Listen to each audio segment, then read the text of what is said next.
राम मंदिर में चढ़ावा चोरी के बाद एक तरफ जहां एसआईटी और अयोध्या पुलिस के ताबड़तोड़ एक्शन हो रहे हैं, एक एक कर आरोपियों पर शिकंजा कसा जा रहा है, वहीं दूसरी तरफ देश के करोड़ों राम भक्तों की आस्था और राम मंदिर की मर्यादा को बनाए रखने के लिए मंदिर ट्रस्ट ने बड़े बदलाव किए। सबसे बड़ा बदलाव उस चढ़ावे की गिनती में किया गया है जिसको लेकर मंदिर ट्रस्ट के ट्रस्ट पर गंभीर सवाल उठ रहे हैं। चढ़ावे की गिनती में पहले से लगी सभी 40 के 40 लोगों को बदल दिया गया है। ये सारी नियुक्तियां स्टेट बैंक ऑफ इंडिया की तरफ से की गई है। काउंटिंग की निगरानी के लिए सुभाष श्रीवास्तव की जगह ट्रस्ट की तरफ से नए लोगों को जिम्मेदारी दी गई है। गिनती करने वालों की ड्रेस बदल दी गई है। बिना जेब वाले ब्लू पैंट और टी शर्ट को ड्रेस में शामिल किया गया है। गिनती में लगे कर्मचारियों के मोजे पहनकर जाने की मनाही है। सोने की चेन, अंगूठी और कड़ा पहनकर जाना भी मना है। काउंटिंग सेंटर में मोबाइल और खाने का सामान ले जाने पर प्रतिबंध लगा दिया गया है। काउंटिंग सेंटर के सीसीटीवी कैमरों का अलग कंट्रोल रूम बनाया गया है। अलग अलग दान पात्र में जमा रकम की अलग गिनती की व्यवस्था की गई है। अब चढ़ावे का पूरा हिसाब रजिस्टर में दर्ज किया जा रहा है, जिस पर ट्रस्ट और बैंक के अधिकारी साइन कर रहे हैं। इसके अलावा गिनती के वक्त प्राइवेट सिक्योरिटी गार्ड्स के साथ साथ पुलिस को भी तैनात किया जा रहा है।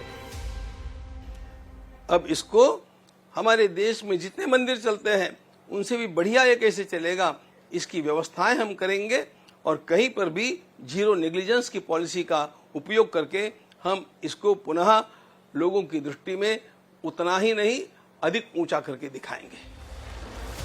इन सब के बावजूद चढ़ावे की गिनती के लिए जाने और आने वाले कर्मचारियों के तन मन शुद्धि के लिए योग प्राणायाम से लेकर मंत्रोच्चार अनिवार्य कर दिया गया है। मेज की जगह जमीन पर बैठकर काउंटिंग हो रही है।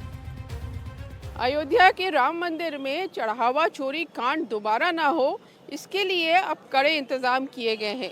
काउंटिंग सेंटर से चढ़ावा गिनने के बाद जब वहां लगे कर्मचारी बाहर निकलते हैं तो उसके पहले उनसे योग कराया जाता है। इसके पीछे की वजह ये बताई जा रही है कि अगर कपड़े के अंदर, हालांकि ड्रेस कोड है, बिना जेब की पैंट और टी शर्ट पहन के वो जा रहे हैं, लेकिन उसके बाद भी अगर कुछ अंदर रुपया छुपा लिया है तो वो बाहर आ जाएगा और उनसे मंत्रोच्चार का उच्चारण भी कराया जाता है, इसलिए कि कहीं वो मुंह में कुछ छुपा के तो नहीं लाए हैं।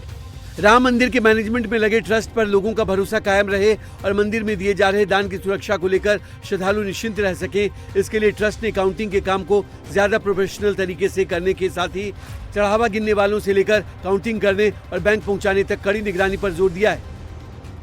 सब प्रकार से सावधानी बरती जाएगी, सबकी चेकिंग इत्यादि अच्छे से होगा।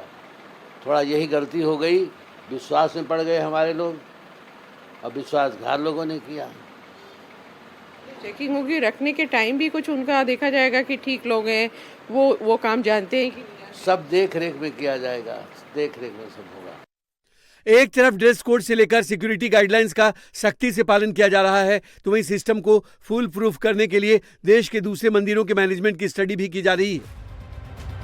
अयोध्या के राम मंदिर में काशी विश्वनाथ मंदिर की तरह व्यवस्था नहीं हो सकती, क्योंकि काशी विश्वनाथ मंदिर में सीईओ यूपी सरकार के पीसीएस अफसर हैं। वहीं अयोध्या राम मंदिर में कोई रिटायर्ड आईएएस या प्रोफेशनल को सीईओ बनाए जाने की बात है। एसआईटी रिपोर्ट में ये बात सामने आई है कि राम मंदिर में चढ़ावे में चोरी इसलिए हुई क्योंकि मंदिर की निगरानी प्रोफेशनल के हाथों में नहीं थी। अब मंदिर में चढ़ावे की गिनती की व्यवस्था के लिए तिरुपति मंदिर और शिरडी मंदिर की व्यवस्था की स्टडी हो रही है। सीईओ की तलाशी के लिए जिन 3 लोगों की कमेटी बनाई गई है, उनमें शामिल सुरेश हावड़े खुद शिरडी मंदिर से जुड़े हुए हैं। जिन 3 लोगों को हमने नियुक्त किया है, उन 3 लोगों के द्वारा अब लोगों से संपर्क किया जाएगा। वे उसमें से चयन करके, अब चयन करना है तो ये सब अनुभवी लोग हैं, तो योग्य चयन करके, और हमारे सामने लगभग 3 नाम तो अवश्य रखेंगे। उनको क्या क्या करना है, उनका कर्तव्य क्या रहेगा, ये सारा, उनके कार्य का स्कोप क्या रहेगा, ये सारा वे उनको भी बताएंगे, हमें भी बताएंगे, और उसका विचार करके उन लोगों में से हम लोग एक का चयन करेंगे। हावड़े जी तो 10 वर्षों तक शिरडी के मंदिर का, जब वहां पर भी इस प्रकार की समस्याएं निर्माण हुई थी, तो 10 वर्ष तक उसका कुशल संचालन किए हुए अत्यंत मंजे हुए बड़े उद्योजक हैं। वे मुंबई के हैं, लेकिन उन्होंने जाकर के शिरडी संस्थान को सेटरेट किया, तो इनके अनुभवों का उपयोग हम लोगों को होगा। ट्रस्ट ने मंदिर प्रबंधन की व्यवस्था को और ट्रांसपेरेंट करने का फैसला लिया है। राम मंदिर की सुरक्षा के लिए सिक्योरिटी कमेटी है, कमेटी की मीटिंग इससे पहले मई में हुई थी, अब 3 महीने बाद होगी। उस समय सिक्योरिटी का सिस्टम भी बदल सकता है।